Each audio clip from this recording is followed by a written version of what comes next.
আসসালামু আলাইকুম। আমি এখন বানাবো একদম আনকমন কিন্তু খুবই মজার বেগুনের একটা স্ন্যাক্স। এটা এভাবে বেগুনটা ভাজি করে আপনারা বিকালে চায়ের সাথে আরামে খেয়ে ফেলতে পারেন। বেগুনই না, কিন্তু খাইতে দারুণ মজা। এই ঠান্ডা ঠান্ডা আবহাওয়ায় ঝটপট ভেজে গরমা গরম চায়ের সাথে আরামে খেয়ে নিতে পারবেন বিকালে। তৈরি করা খুবই সোজা, তো আসেন থেকে শুরু করা যাক। আমি এরকম একটা বেগুন নিয়ে এটাকে প্রায় 2 ইঞ্চি লম্বা করে এইভাবে কেটে নিব। এতখানি, আর একটু কাটি, হ্যাঁ এত দূর, পোকা নাই, অসুবিধা নাই। এখন এটাকে আমার করতে হবে, আমি এরকম 2টা টুকরা কাট নিয়ে নিচ্ছি, একটু চওড়া টাইপের রেখে, যে দেখেন আধা ইঞ্চির মতো হবে, আধা ইঞ্চি না 3-4 মিলিমিটার। এই বেগুনটাকে আমি রাখবো এইভাবে রেখে, আমি এটাকে টুকরা করব এমনভাবে যাতে এই পার ওই পার না হয়ে যায়। এখন যে আমি রাখতেছি, আমার ছুরিটা কাঠে বেঁধে আছে, যার ফলে বেগুনটা এই পার ওই পার হয়ে কেটে যাচ্ছে না। এই যে এখন আবার ঘুরে এই পাশ থেকেও এই পাশে আমি কেটে নিলাম। এই দেখেন বেগুনটা এইরকম হইলো, এবং এই দিকটা এই পর্যন্ত কাটলো, এতটুকু বাদ আছে, এতটুকু কাটলো না, অতএব ছুটবে না। তো এরকম করে আমি বেগুন যত করার প্রয়োজন কেটে নিব।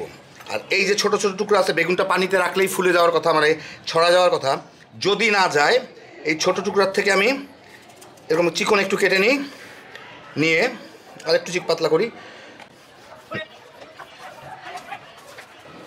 2-4 টুকরা কেটে নিই, নিয়ে অনেক সময় আমরা রেসিপিতে দেখি খুলে যায়, অনেক সময় খুলে না। এগুলোর মাঝখানে মাঝখানে এভাবে ঢুকাই দিব, তাহলে বেগুনটা একটু মোটামুটিভাবে ছড়ায় থাকবে। এই দেখেন একদম ভিতরে ঢুকাই দিচ্ছি তল পর্যন্ত। সহজ পদ্ধতি, যদি না খুলে এভাবে ঢুকাই দিলেই হলে। এই যে দেখেন বেগুনটা বেশ সুন্দর ফুলের মতো হয়ে থাকলো। তো আমি সবগুলোকে এরকম করে নেবো, যে কটা আমার প্রয়োজন। এখানে আমি ময়দা নিছি প্রায় 1/4 কাপ, সিকি কাপ, তার অর্ধেক নিছি কর্নফ্লাওয়ার, অর্ধেক নিছি চালের গুঁড়া, মানে সব মিলা আধা কাপের মতো আছে। যার যার স্বাদ মতো, মানে ময়দা যতখানি নেবেন ততখানি, মানে ময়দা 2 ভাগ নিলে 1 ভাগ কর্নফ্লাওয়ার, 1 ভাগ চালের গুঁড়া। সাথে আমি স্বাদ মতো মরিচের গুঁড়া দিব, ফ্লেভারের জন্য একটু গোলমরিচের গুঁড়াও দিই 1 চা চামচের মতো, একটু লবণ দিয়ে প্রথমে এটাকে আমি মিলাই নিই। ভালো মতো মিলে গেল। এখন এর থেকে আমি প্রায় অর্ধেকের মতো উঠায় রাখবো। তো আমি অর্ধেক পানি দিয়ে মিলাবো, অর্ধেক আমি উঠায় রাখবো। এর থেকে অর্ধেক না, অর্ধেকের বেশি আমি উঠাইলাম, একটু থাকলেই হয় এটা আর কি।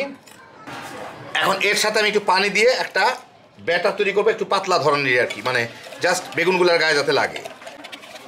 এই যে যেমন হইলো একটা, কোনো মতো এতে চুবাই নিতে পারলেই হইলো। আমি এটাও নিয়ে নিলাম, গুঁড়াগুলাও নিয়ে নিলাম। এই যে বেগুনগুলো আমি করে রাখছি, এগুলাকে আমি এখন এর মধ্যে একটু ভালো করে চুবাই নিব, যাতে চতুর্দিকে লাগে, ভিতর টিতর সব দিকে রেগে এটাকে ঝেড়ে ফেলে দিব এইটাকে। এখন এইটার মধ্যে আমি এটাকে একটু মেখে নিব, শুকনা গুঁড়াটা ভিতর টিতর সব জায়গায় যাতে যায়। যতদূর মাখলাম যথেষ্ট, একটু ঝেড়ে ফেলে দিই, বাস। এইভাবে সবগুলাকে আমি লাগাই নিব, নিয়ে একটা প্লেটের মধ্যে আমি এখানে রাখছি, এখানে রেখে দিব। উল্টা সোজা যেভাবে খুশি রাখা যায়, কোনো অসুবিধা নেই। তো আমি সোজা করেই রাখি, যাতে এই দিকটা ভালো থাকে আর কি। সবগুলাকে আমি এইভাবে লাগাই নিব। তো আমি কতগুলো করে নিলাম, এখন এগুলাকে আমি ভেজে নিব। এখন আমি তেল গরম করে নিচ্ছি, এটা মিডিয়াম আর হাইয়ের মাঝামাঝি আছে। এর মধ্যে এখন এইগুলাকে দিয়ে আমি ভেজে নিব। তো আমি এই দিকটা প্রথমে নিচের দিকে দিব,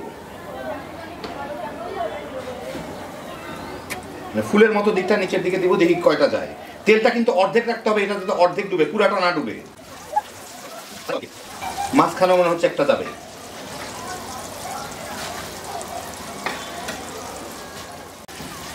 মিনিট 3 ভাজার পরে দেখি, একটু উল্টায় দিয়ে দেখি কি অবস্থা।